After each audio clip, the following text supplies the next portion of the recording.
నువ్వంటూ పుట్టినట్టు నా కొరకు ఆ చూకి అందలేదు ఇంతవరకు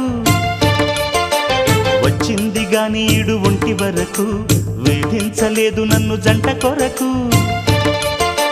చూశాక ఒక్కసారి ఇంత వెలుగు నా వంక రాను అంది కంటి కునుకు ఈ అల్లరి గారడి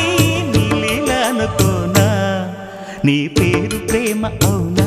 ఇవాళే నిన్ను పోల్చుకుందా